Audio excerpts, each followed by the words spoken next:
In the previous episode, we spoke about the creation of Adam alayhi salam, how Allah the Most High created him, how he commanded the angels to prostrate before him, and how he welcomed him into paradise. Adam lived alone, so Allah created a companion for him. He created Hawwa from one of Adam's ribs. Together they lived in paradise, eating from its fruits, drinking from its rivers, resting beneath its shade. Of everything in that eternal garden, Allah the Most High had forbidden only one thing, approaching a single tree. And that is where the first confrontation began, between Iblis on one side and Adam and Hawwa on the other. The first round of a long battle that continues to this day. But how did Iblis go about pushing them to disobey their Lord? He did not directly tell Adam to eat from that tree. He did not openly say, "Disobey your Lord." No.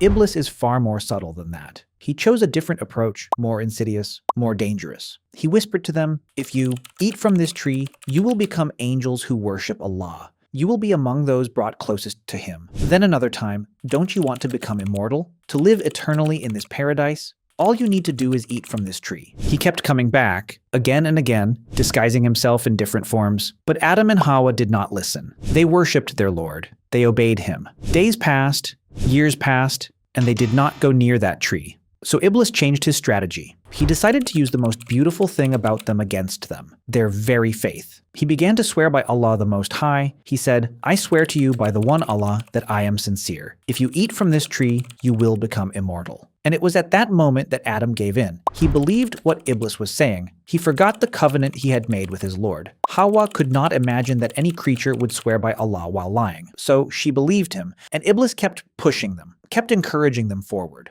Hawwa took a fruit from that tree and began to eat. Adam did the same. And the moment they tasted from that tree, something happened. Until then, Adam could not see Hawwa's nakedness, and Hawwa could not see Adam's. But the instant they ate, their nakedness became visible to each other. And because modesty is part of human nature itself, Adam moved away from Hawwa. Hawwa did the same. Each fled from the other, reaching for leaves from the trees to cover themselves. Adam ran through the garden, branches catching on him as he tried to break free. And it was then that Allah called out to him, "Are you running from me?" Adam answered, his voice broken. "No, my Lord, no, but I am ashamed before you." And he cried. Hawwa cried. Adam kept repeating deep within himself, "Glory be to Allah, subhanallah. How could I have forgotten? How could I have fallen into this sin?" And yet, this was the first man, the first prophet, the very creature Allah had created. And despite all of that, he asked for forgiveness. He repented. Allah said to him, "Had I not forbidden you from that tree? Had I not warned you about Iblis?" But the mercy of Allah is very close to those who do good. Adam, peace be upon him, descended onto earth in one place, while Hawwa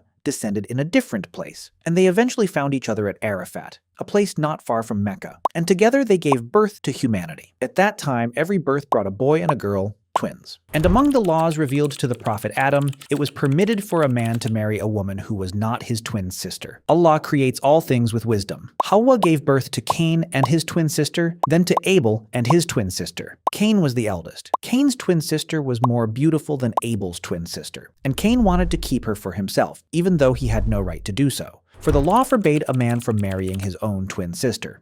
Abel asked to marry Cain's sister. Cain refused. He said, "My sister is more beautiful than yours. I am keeping her." Adam intervened and said to both brothers, "Let each of you present an offering to Allah. This woman will go to the one whose offering is accepted." Cain was a farmer. He took a bundle of grain, but he chose the worst of it, keeping the best for himself. Abel tended livestock. He took the finest ram from his flock and presented it to Allah. A ball of fire descended from the sky and consumed Abel's offering. Cain's remained untouched. Some scholars say that this ram was raised in paradise, and that it was this very same ram that was later sent back down as the ransom for the sacrifice of the prophet Ismail by his father Ibrahim alayhi salam. We still follow this tradition today on the day of Eid al-Adha, when we sacrifice a sheep. Jealousy seized Cain's heart, a dark, consuming jealousy. He threatened his brother with death. Abel responded with calm and dignity, "Allah accepts the deeds of the obedient believers. If you raise your hand against me to kill me, I will not raise mine against you. I want you to carry the sin of killing me along with your own sins, and you will be among the people of the fire." Never before had such a crime been conceived among the descendants of Adam. But hatred had so completely overtaken Cain's heart that he found his brother sleeping, picked up a large rock, and let it fall upon his head. It was the first murder on earth. The Prophet ﷺ taught us in a hadith that from that moment on, Every time a person commits a murder on earth, Cain, the one who first committed this crime, also bears a share of that sin. Cain found himself standing over his brother's body, not knowing what to do with it, so Allah sent him a sign. A crow began digging into the earth, buried another crow, then covered it over. Cain watched, and he felt shame. A bird knew what to do, and he did not. He buried his brother. Adam, who had traveled to Mecca to perform the pilgrimage, returned and learned of his son's death. He cried for an entire year. These are the great trials. The prophets are the most tested of all people. Then Allah granted him another child, the last of his direct descendants. Unlike his brothers and sisters, this child was born alone, without a twin. It was Hawwa's 40th pregnancy, and this child was the prophet Seth, the second prophet of humanity. Adam taught him Islam, taught him how to live on earth, how to tend sheep, sow seeds, make flour. He entrusted him with the responsibility of his descendants. It is also said that Adam was the first to build the Kaaba, and that he built the Mosque of Jerusalem 40 years after it. Adam died at the age of 1,000 years. Hawwa followed him 1 year later. After Adam's death, Allah sent revelation down upon Seth. He became a prophet, settled in Mecca, performed the Hajj and Umrah, and taught Islam to his community. And with him came a new law: the permission to marry a sister who was not one's twin was abolished. From that point on, it was forbidden for a man to marry his sister. During his time, every human being on earth was still Muslim. After Seth came Idris, the third prophet, a descendant of Seth. It is said that he was the first to use a pen to write. He established the first principles of urban planning, the first to have cities built. It is said that during his time, 80 cities were constructed. Like all the prophets, he called people to worship Allah alone and to associate nothing with him. But when Idris died, something changed.